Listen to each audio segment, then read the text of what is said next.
Bismillahirrahmanirrahim. Assalamualaikum warahmatullahi wabarakatuh. Perkenalkan, nama saya Muriah dengan nomor NIM 28921500252, Prodi Manajemen Reguler Plus. Mata kuliah pengantar ekonomi makro dengan dosen pengampu Bapak Hendra Permadi STMM. Di sini saya akan membahas guna untuk tugas ujian akhir semester, yaitu saya akan membahas pertemuan ke-12 yang berjudul Uang, Institusi Keuangan, dan Penawaran Uang. Definisi dan ciri-ciri uang. Perekonomian dapat dibedakan kepada perekonomian barter dan perekonomian uang. Yang diartikan dengan perekonomian barter adalah suatu sistem kegiatan ekonomi masyarakat di mana kegiatan produksi dan perdagangan masih sangat sederhana dan jual beli dilakukan secara pertukaran barang dengan barang atau barter. Perekonomian uang kebanyakan perdagangan dilakukan dengan menggunakan uang. Semakin modern sesuatu negara, semakin penting peranan uang dalam menggalakkan kegiatan perdagangan. Uang didefinisikan sebagai benda-benda yang disetujui atau disepakati oleh masyarakat sebagai alat perantara untuk mengadakan tukar-menukar perdagangan. Beberapa kelemahan perdagangan barter, yaitu perekonomian barter memerlukan kehendak ganda yang selaras. Penentuan harga sukar dilakukan. Perekonomian barter membatasi pilihan pembeli, menyulitkan pembayaran tertunda, sukar menyimpan pembayaran. Beberapa fungsi uang. Uang sebagai perantara tukar-menukar. Dengan adanya uang, kegiatan tukar-menukar akan jauh lebih mudah dijalankan kalau dibandingkan di dalam kegiatan perdagangan secara barter. Uang sebagai satuan nilai. Yang dimaksud dengan satuan nilai adalah satuan ukuran yang menentukan besarnya nilai dari berbagai jenis barang. Uang sebagai alat bayaran tertunda. Transaksi-transaksi dalam perekonomian yang sudah berkembang banyak sekali dilakukan dengan pembayaran yang ditunda atau penjual secara kredit. Uang sebagai alat penyimpan nilai. Penggunaan uang memungkinkan kekayaan seseorang disimpan dalam bentuk uang. Apabila harga-harga barang stabil, menyimpan kekayaan dalam bentuk uang lebih menguntungkan dari menyimpan dalam bentuk barang. Jenis uang sepanjang sejarah. Jenis uang yang mula-mula sekali digunakan. Uang yang mula-mula sekali digunakan terdiri dari barang-barang yang sangat dibutuhkan masyarakat dan yang banyak mereka gunakan dalam kehidupan sehari-hari. Barang-barang tersebut dapat berupa bahan makanan seperti beras, jagung, gandum, ikan, dan binatang-binatang ternak. Penggunaan emas dan perak sebagai uang. Ciri-ciri khusus emas dan perak. Banyak orang menyukai benda tersebut karena dapat digunakan sebagai perhiasan. Emas maupun perak mempunyai mutu yang sama. Kedua-duanya tidak mudah rusak tetapi dapat dengan mudah dibagi-bagi apabila diperlukan. Kelemahan penggunaan emas dan perak sebagai uang. Memerlukan tempat yang agak besar untuk menyimpan. Merupakan benda yang berat. Dan yang ketiga, sukar untuk ditambah jumlahnya. Perkembangan penggunaan uang kertas dan uang bank. Sebab perkembangan uang kertas, pengguna uang kertas sebagai alat perantara dalam perdagangan menjadi sangat bertambah pesat.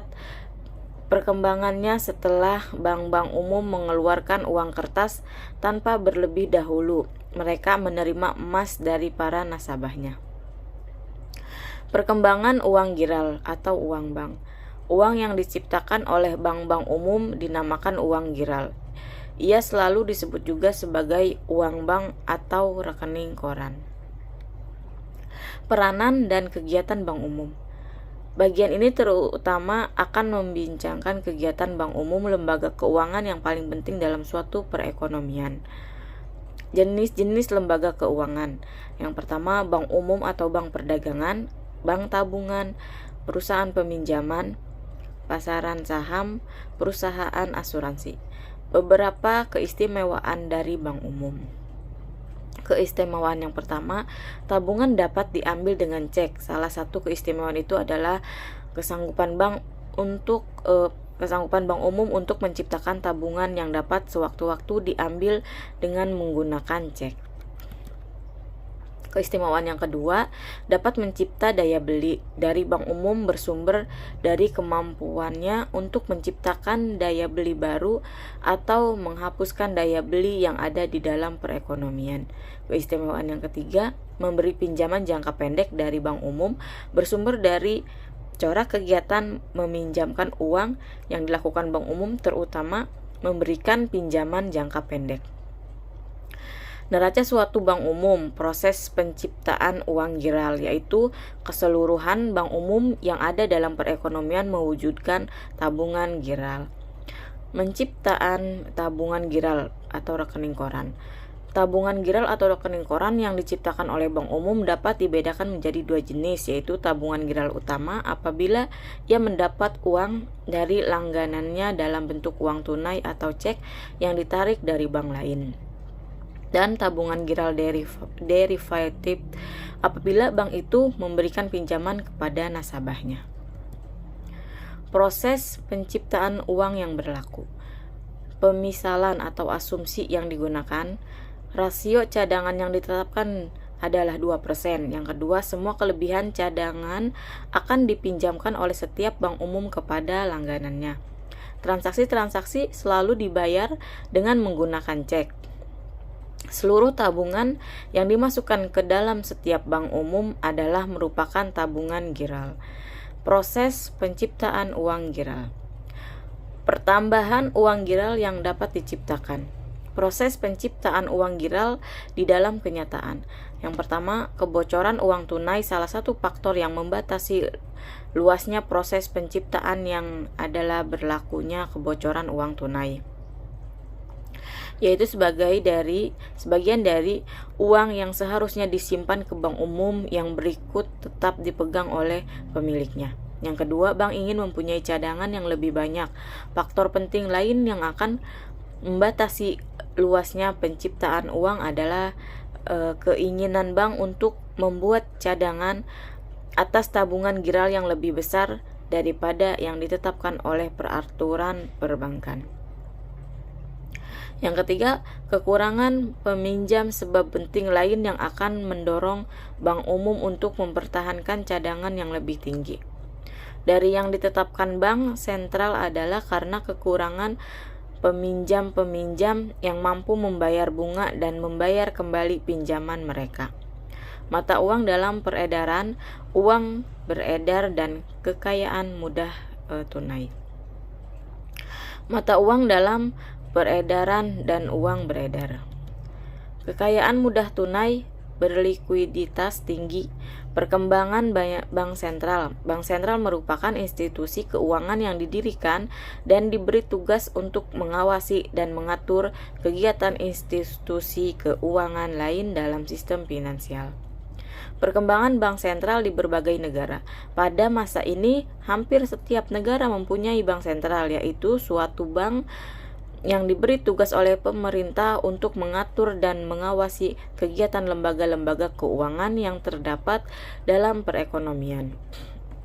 Perbedaan kegiatan bank sentral dan bank umum. Dalam perekonomian hanya terdapat satu bank sentral, sebaliknya bank umum mempunyai jumlah yang lebih banyak.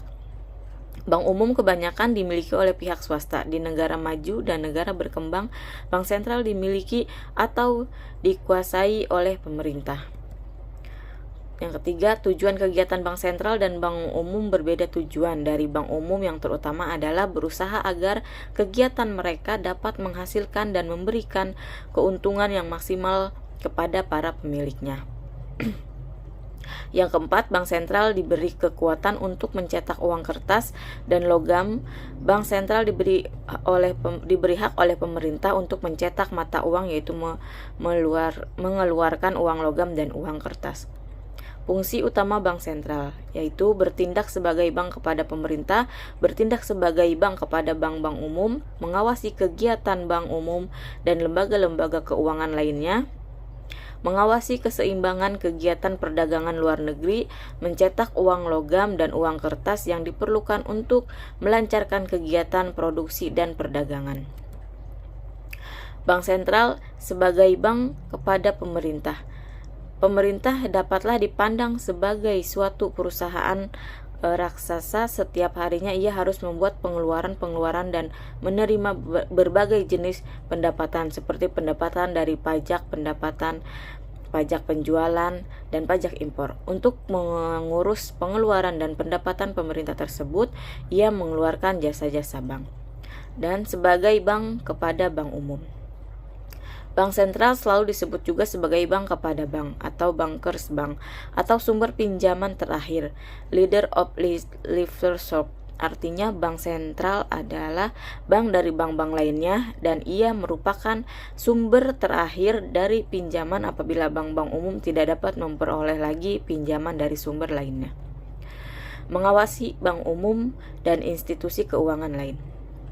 Lembaga-lembaga keuangan termasuk bank umum merupakan perusahaan yang mencari keuntungan dari meminjamkan uang yang dimilikinya atau ditabungkan kepadanya.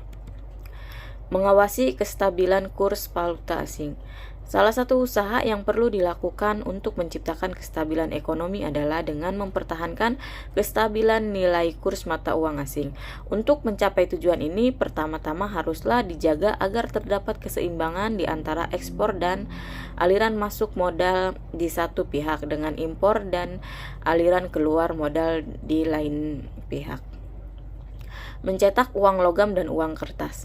Mata uang yang beredar dalam perekonomian dikeluarkan oleh bank sentral. Pemerintah memberi kekuasaan kepada bank sentral untuk mencetak uang yang diperlukan untuk melancarkan kegiatan perdagangan dan produksi.